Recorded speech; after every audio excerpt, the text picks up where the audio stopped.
The next team we're going to talk about in the NFC North are the Detroit Lions, who are favored to win the division.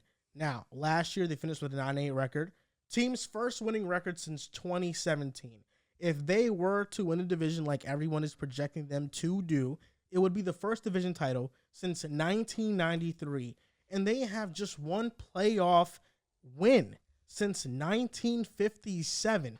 I mean, this team is starving. The hype is real. They think it's the year. Do you think it's the year this year, Riff? You want to talk about the Browns? Heard the shit he just said? Crazy. Oh, man, them boys is starving. All right, let's get to it.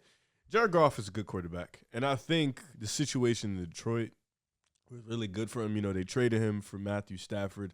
Rams kind of sold their soul for a ring. Understandable. I'd probably do the same thing. You know, they got their ring. That was cool. Had a great team that year. Jared Goff heads over to Detroit, and coaching staff is good over there. They brought in some offensive pieces. Moran kind of broke out last year.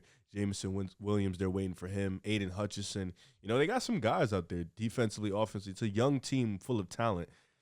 Winning the division, I think, like we talked about before in the last segment, in this division, you could talk yourself into any of these teams winning the division. Maybe outside the Bears would probably be the one chance where it's like you're a little bit out of it. But Detroit, Vikings, Green Bay, I think you can talk yourself out of the winning division with any of these teams. And I think Detroit has a big, big chance to win a division. I think this team offensively, you know, even when we played them, the Eagles, we played them in week 2 or week 3. One of those weeks, they were a great offensive team. You know, they were getting back in the game. And I think last year they were a great offensive team. They just have a lot of firepower, and their scheme is great on the offense, and they just know how to work.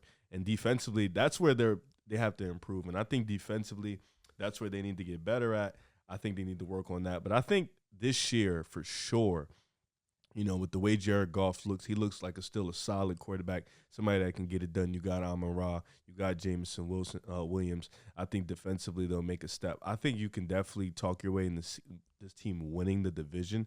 But I still got Green Bay. But I think this team is going to be one of the most exciting teams in the league. You know, I look at this team like I look at OKC or like I look at the Kings, you know, like a young, fun, exciting team to watch, you know, make some noise, cause some havoc, and I think they're going to be really, really good this year. The turnaround was quick last year. They go from 25th in score in the top 5. All things considered, you have one of the best offensive minds in the NFL, one of the best offensive lines. You add in Jahmyr Gibbs, and I think he's one of the most underrated backs, especially from a fantasy football perspective, because with him and Demont in the red zone, you know Jahmyr's going to get a lot of the receptions, a lot of the targets out the backfield because they use a top 12 pick in this guy. And he had the elusiveness, the playmaking ability to add that element in the 6 games that Jameson Williams is out. And I truly think this year they're going to take another step forward offensively. With Jared Goff getting more comfortable, more importantly, you're going to have Jameson Williams the entire second half of the season to build chemistry with. But when I look at this Lions team, I do think there is one thing that does hold back their ceiling from being a contender this year. And that would be, to me, the third most important position in football. That would be cornerback. This offseason, they signed Emmanuel Mosley. They go out and get Cam Sutton from my Steelers. I look at the landscape of the NFC, and all of the best teams are loaded at wide receiver. The 49ers have weapons galore. The Seahawks have 3 awesome weapons. You look at the Eagles with Devontae Smith and A.J. Brown, and then a team like the Cowboys adding Brandon Cooks. I look at this Lions team, and it seems like they're very reliant on the front 7 this year. James Houston and Aiden Hutchinson going to their second seasons. They're going to be really damn good, and this can be one of the better pass rushes soon. But it does seem like to me the one thing that they missed an opportunity on was not taking Christian Gonzalez in the first round. I feel like in 2 or 3 years, we're going to look back. Gonzalez is going to be one of the best cornerbacks in the league in New England, and Detroit's not going to have that number 1 press man corner to truly limit an elite wide receiver like A.J. Brown. They did pick up Chauncey. You know, good pickup. They did at safety, but looking at the cornerback He can play position, around the field, though. He can play slot corner. He played damn nickel, near everything for us. they've got a lot of slot corners, and they took Brian Branch out of Alabama, Brian too. Branch is a safety, though. He can play in the box. He's also versatile. They got versatile guys. All those Kirby guys Joseph, can Tracy Walker. They have a lot play of in the versatility slot. on the defense. But I'm talking a number 1 corner to defend one of those top-end wide receivers. And that's where, for me, when I look at them being favorites in this division, I think it's reasonable. But we have to acknowledge here in the draft, they didn't target that key position group.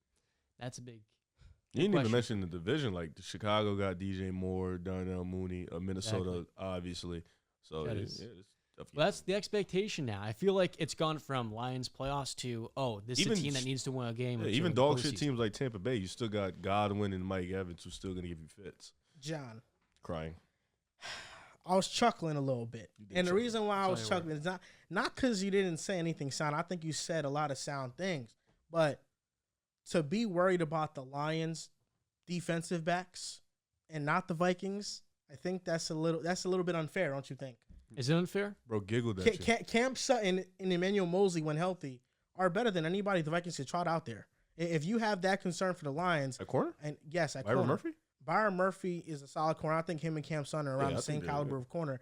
I mean, if you're concerned about the Lions and how they stack up against the NFC, I mean, the Vikings corners, it's a much tougher challenge for them. You want to know the difference? The expectations for these two teams. The expectation is going to stop the receivers from they're the favorites. torching them? The way we talk about the Vikings, it's... Dude, wait. The Lions are the favorites. I'm aware. To the win. So what are you they have talking the about? Same exact, because they have more pressure.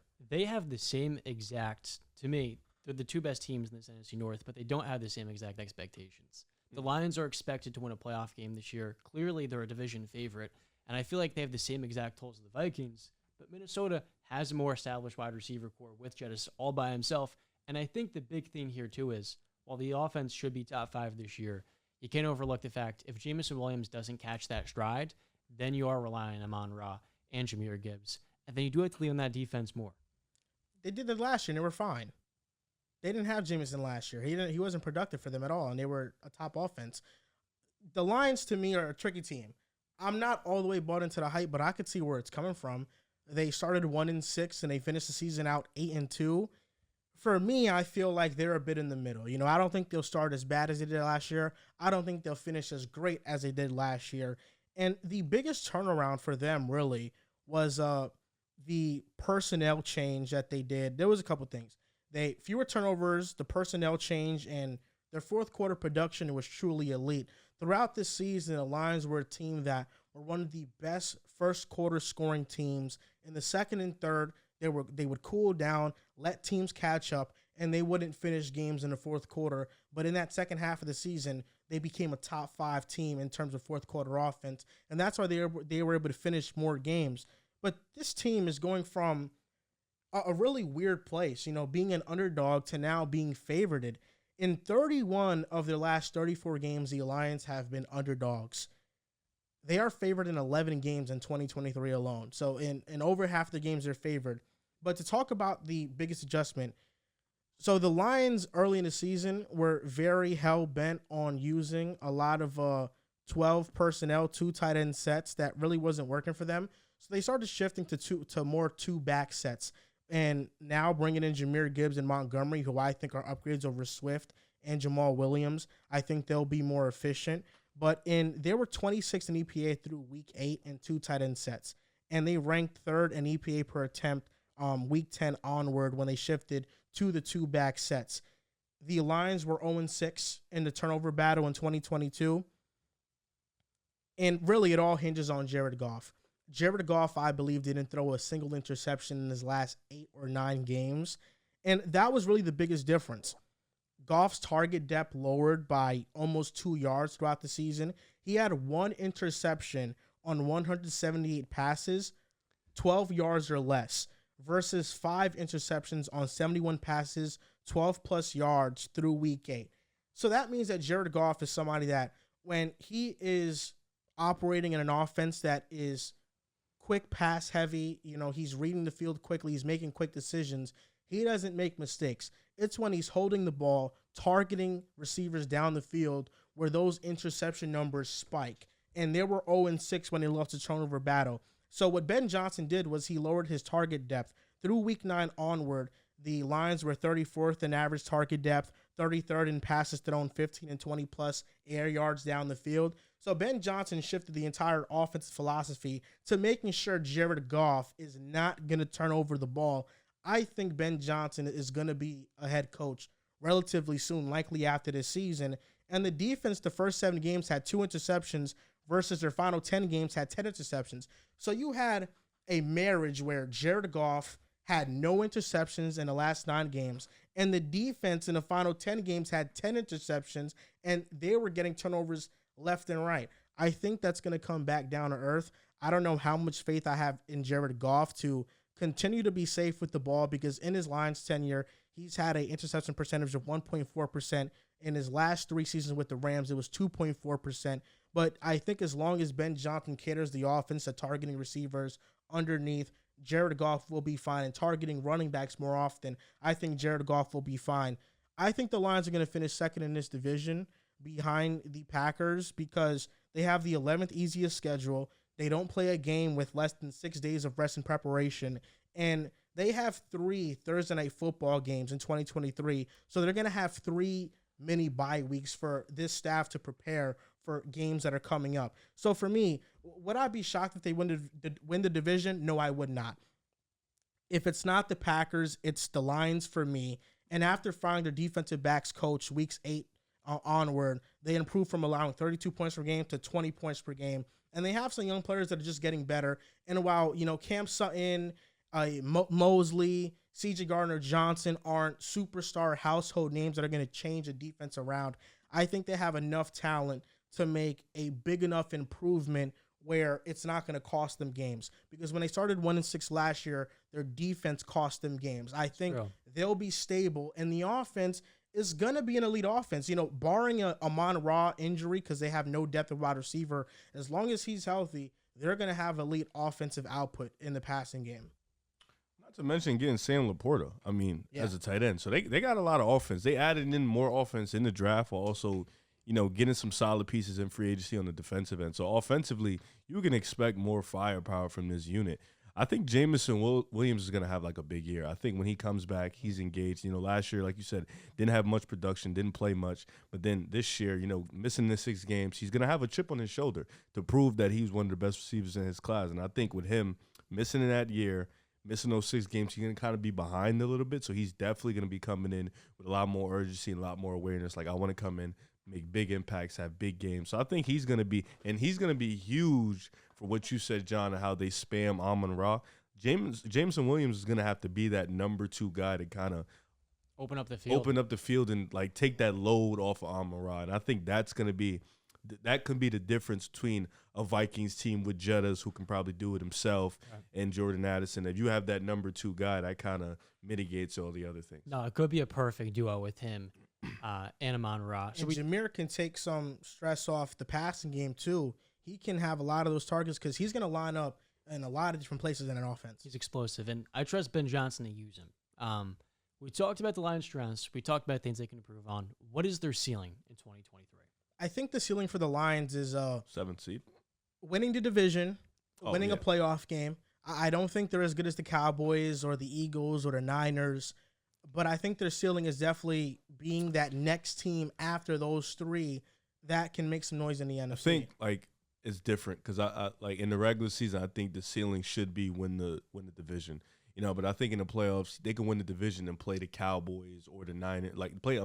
Play the Cowboys or the Eagles in the first round. Depending on who doesn't win the division, or play the Seahawks. And I think I would pick those teams comfortably over Detroit. So I think regular season, obviously, the ceiling should be win the division. I think they're good enough to win that division.